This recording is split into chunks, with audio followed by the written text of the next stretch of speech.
Thanks, Terry. Okay, I think you can hear me now. Good. Yep. Okay. Thanks for that. So, just saying, this is our 26th week here with teachings with Geshe Sultram on the Bodhisattva's way of life, and a few things that have crossed my mind that have come up to my attention is a comment that Jumper that said in Friday's teachings when Geshe was talking about the 18 endowments, that really it's about, for us Westerners, I think it helps to think about things more from the point of view of being grateful, just how grateful we are to have all these leisures and richnesses to be able to practice the Dharma. And yeah, just how fortunate we are. And you know, the teachings on the Bodhisattva's way of life last week, we found ourselves back at basics again. We're still looking at, we are still encouraged to meditate on impermanence and, you know, the precious human rebirth, that this meditation seems to be such a critical and pivotal one that helps us always in so many ways. So that's what we're going to do again today. I've been doing some reading on the links, and they talked about the different realms. So we're going to look at that too, from a point of view of being grateful, of gratitude, that here we are at Chenrezig, sitting in this beautiful Gompa with this in these very comfortable, luxurious conditions, really. They're very luxurious, very comfortable situation with a beautiful teacher, a bodhisattva, bodhicitta teacher here at Chenrezig in Australia, where we are so fortunate in our conditions here with our food and our lack of COVID. We are so fortunate. So just bring your awareness into your body, into the moment, becoming aware of your breath, ensuring you've got a nice straight posture, your chin's not tucked up in the air, just slightly tucked in. Your shoulders are relaxed, your neck's relaxed, your back's relaxed, your pelvis is relaxed.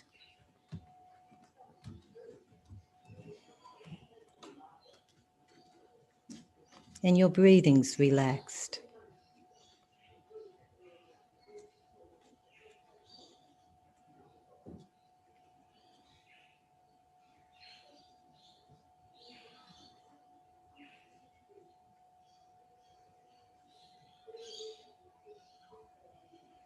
And the only thing I need to do is to relax, be aware of my breath and my voice.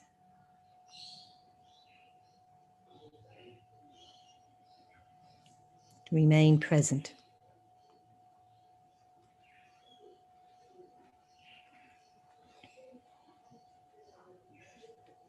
It's one thing that Buddhist cosmology is unbelievably huge, with the 4 continents,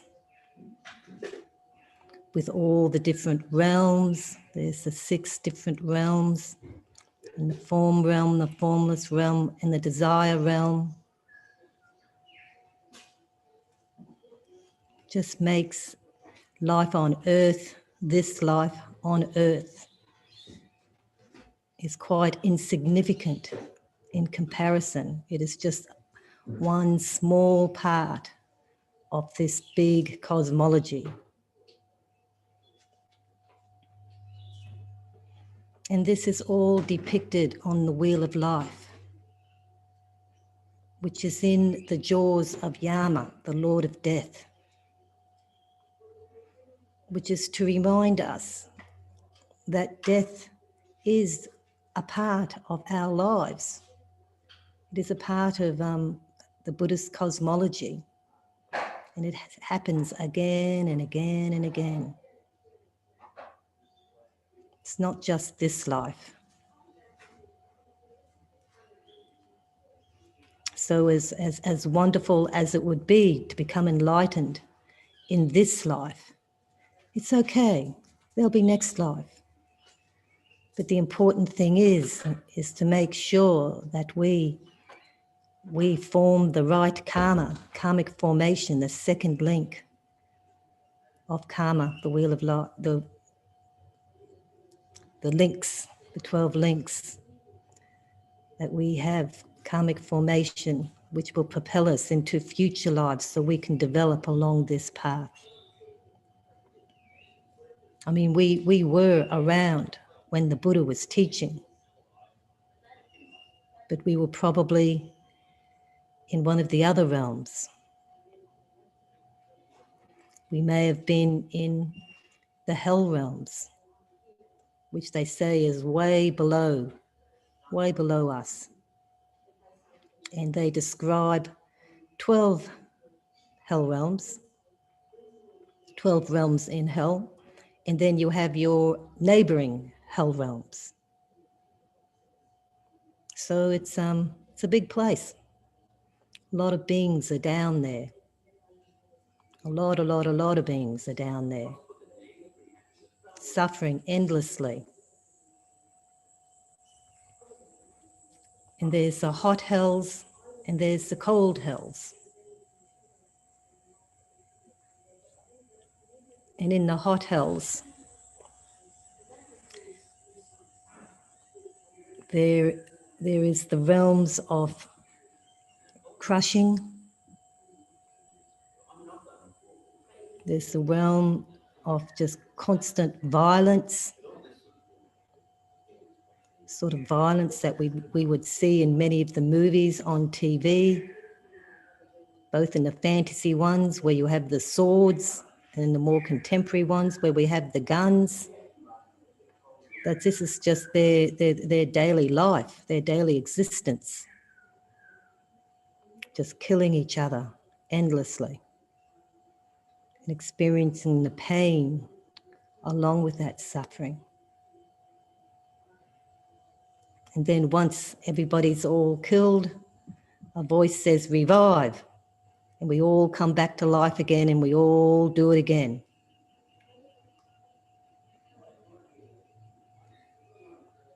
And I always find it interesting when talking about the realms, just the way that you can see representations of these realms in our realm, in our world. The violence that goes on, the cruelty. Then there's the realm of black lines, where we're all covered in black lines. Then these lines, and people cut along these black lines, creating immeasurable pain.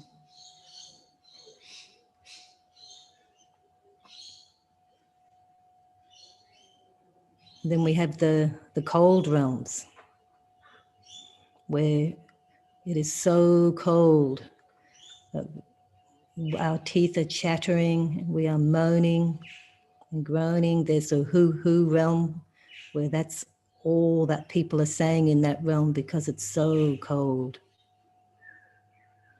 And we get blisters, hypothermia. Then the level of discomfort increases in each realm, where the blisters burst, so cold.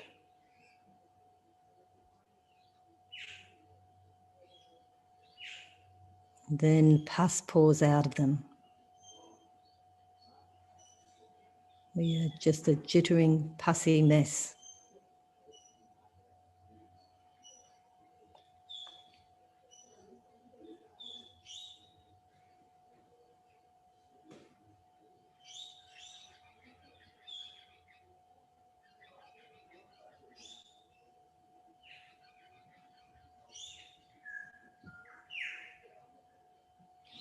level of discomfort in these realms is unbearable. We are so fortunate that that's not our karma at the moment. So fortunate.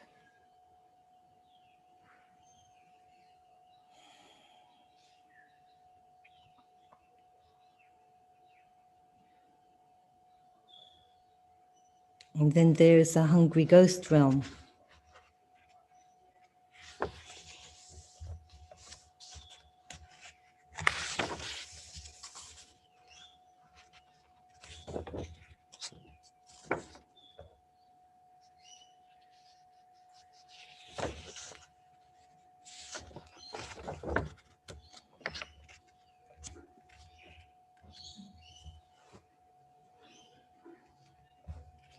A hungry ghost division.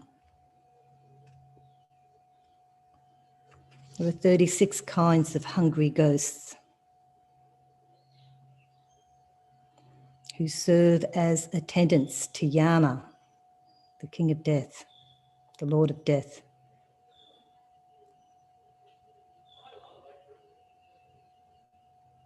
And they have inner obstacles and outer obstacles, and those with obstacles to food and drink.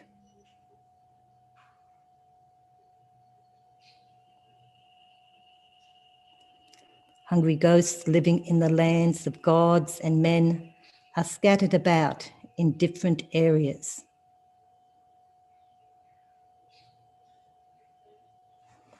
Now, when those with outer obstacles run up to springs and lakes and various small bodies of waters, they are kept away by beings wielding swords, spears, and lances. They see the water as being pus and blood and are thus repulsed from drinking it.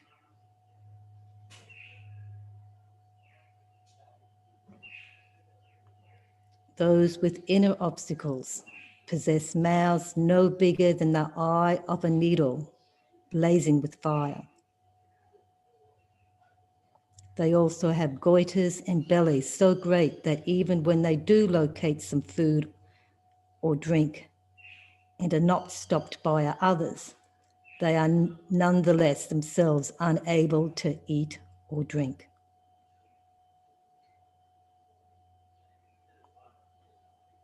Hungry ghosts with obstacles to food and drink appear like lines of sparks.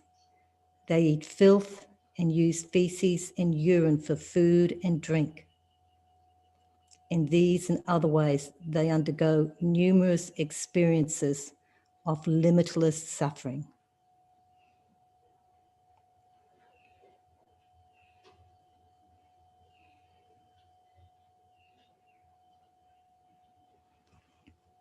And then we have the animal realm, which we see regularly. And sometimes we may look at that realm and think, oh, gee, to be a bird, to be a cat, a domestic cat. But still, nevertheless, these animals, they can be in constant fear, constant uncertainty.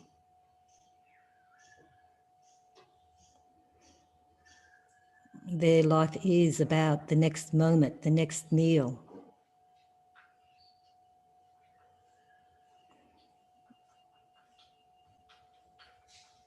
They might have relaxing, domestic animals might be relaxed, but yet their life is controlled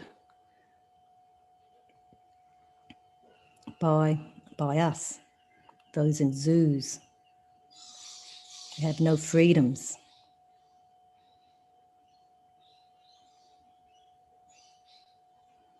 They lead a simple life, or those who are domesticated, one that could quickly lead to boredom.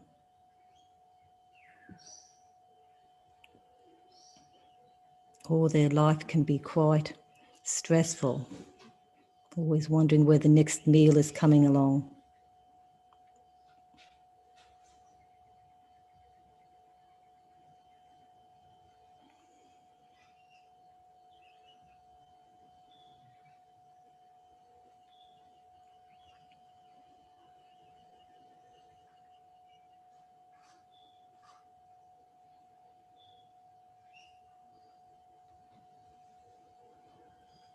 And the fishes in the sea.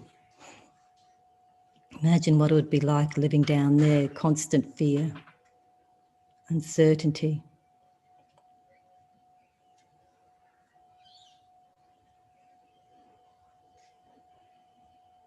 Being a part of a big school of fish.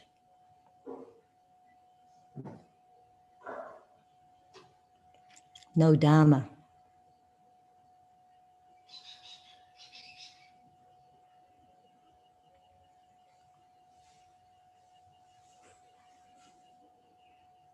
How fortunate we are not to be an animal.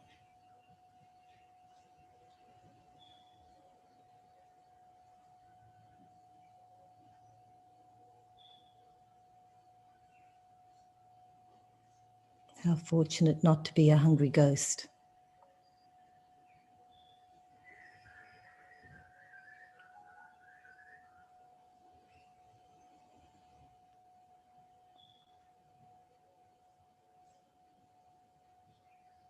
And then we have the God realms.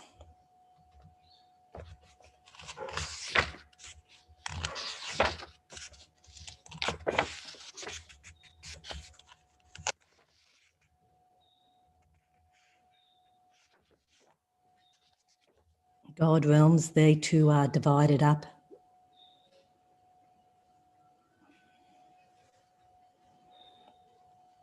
into different levels of privilege.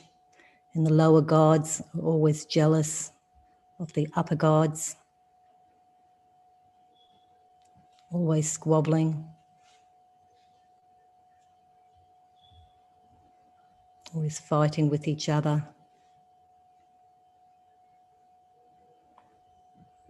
trying to gain the privilege of the others. It's only the very highest of the God realms where there is no fighting, but there is endless luxury, endless comfort.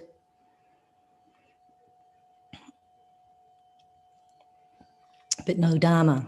Very hard to practice Dharma in the God realms. I believe you can. There are opportunities. But because of the level of comfort, people are less likely to practice Dharma.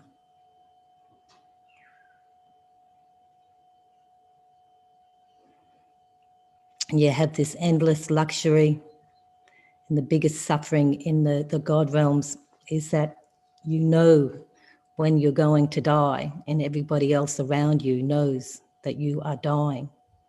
And then you're just shunned by everybody. Then you begin to have some insight into what your next rebirth is going to be. And chances are it's going to be to the lower realms, because you've just wasted so much merit leading a life of relative comfort compared to all the lower realms.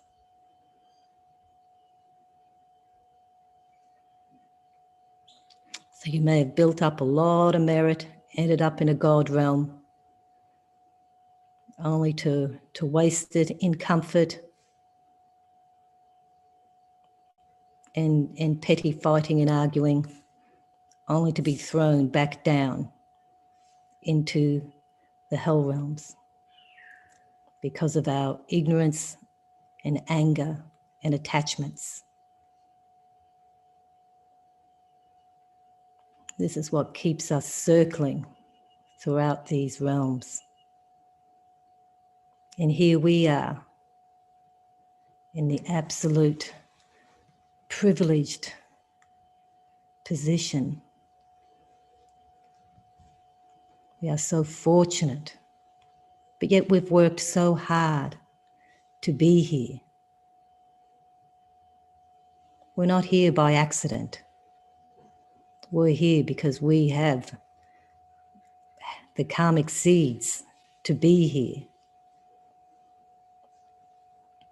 We all have disturbed and obscured minds, whether it's anxiety or depression,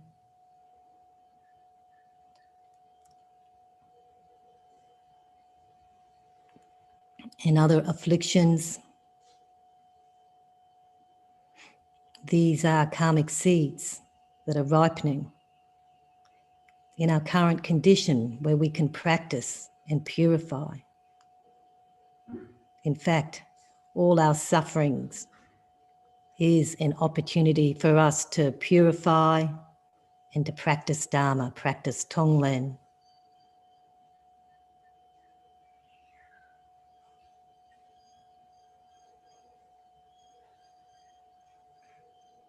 In our present realm, in our present state, in our present condition here at Chenrezig, we have this incredible opportunity.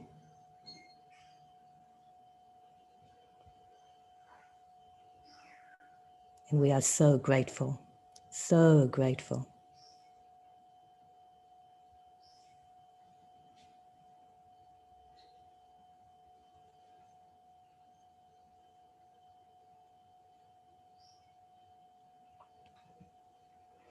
So with our hands folded, let's take refuge.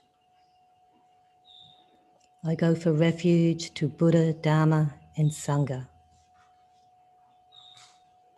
From the virtuous merit that I collect by practicing giving and the other perfections,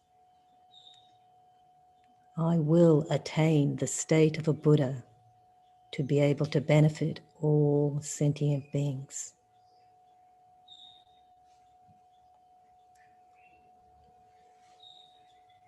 I go for refuge until I'm enlightened to the Buddha, the Dharma, and the Sangha. From the virtuous merit that I collect by practicing giving and the other perfections, I will attain the state of a Buddha to be able to benefit all sentient beings.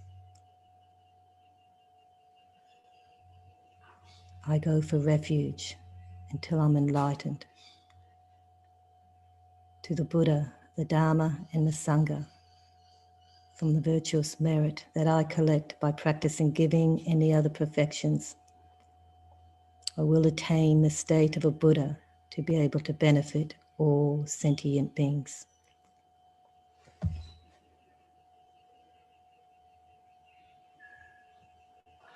And taking refuge sets us firmly on this path to enlightenment.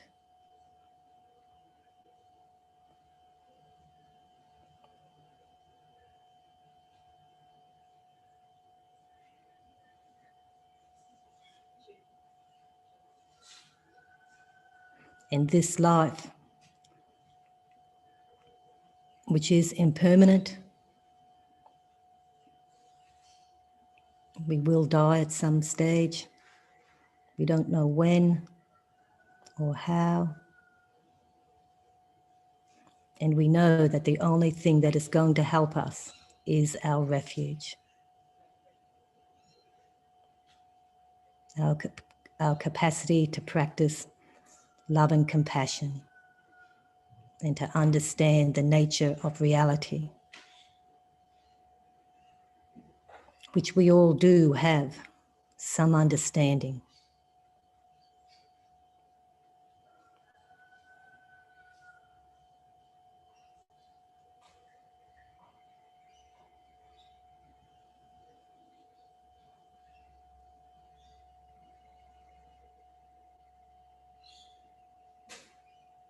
May I always be grateful for this incredible opportunity I've got.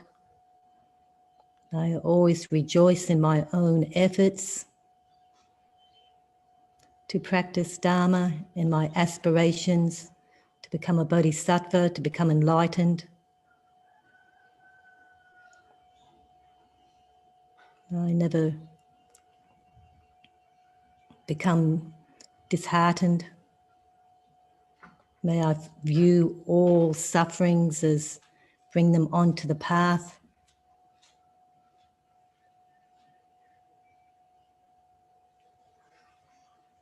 And may I find that happy balance between effort and relaxing, being able to pace yourself, not pushing too hard, but just being relaxed with it too. Always keeping your eye on the goal, wanting to benefit all sentient beings.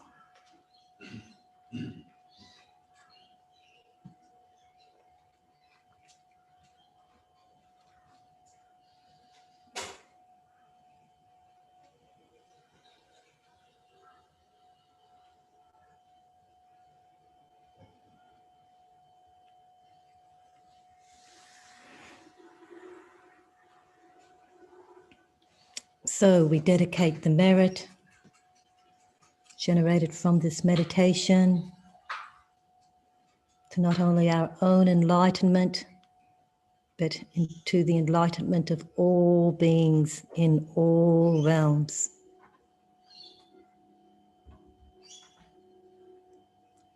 May I truly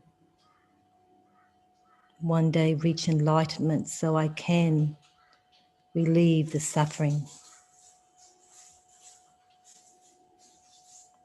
This is my heartfelt goal.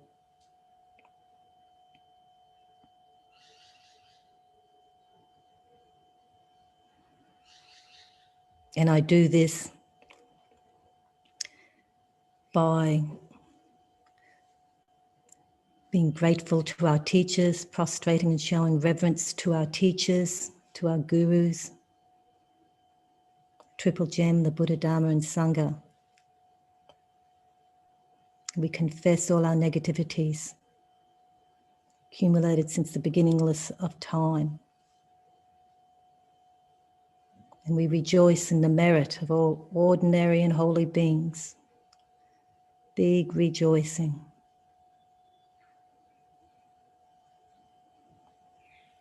We ask our gurus to please return always and to teach us.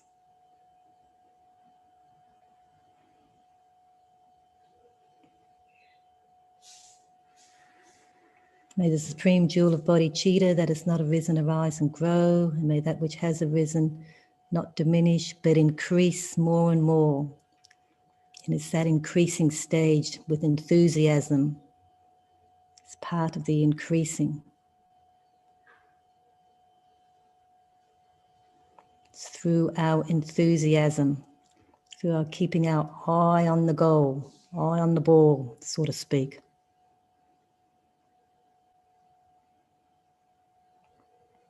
Having certitude, having patience with our practice.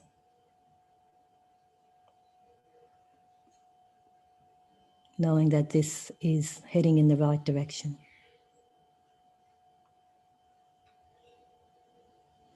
We give thanks to our teachers, His Holiness the Dalai Lama, for always being a beacon of hope, for always teaching us.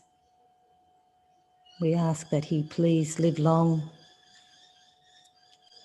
and that when he does eventually die, that he quickly is reborn in favourable conditions,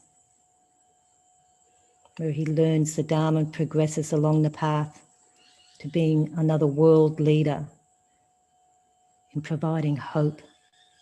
May we never lose these figures in our life, in our world. And Lama Zopa Rinpoche, Kyabje Zopa Rinpoche, in his big vision, bringing teachers to the West, such as Geshe Sultram and others, to teach us. May they all have long lives. And may I always have the karma to be at their feet, receiving teachings from them.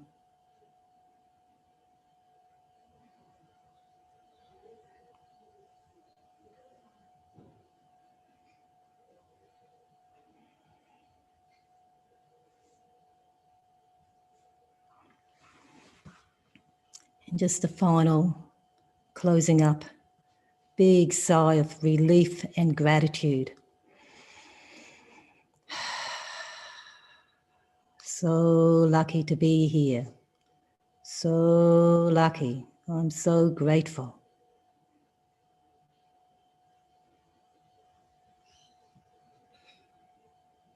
Okay, thank you, everybody. Thank you, Venerable.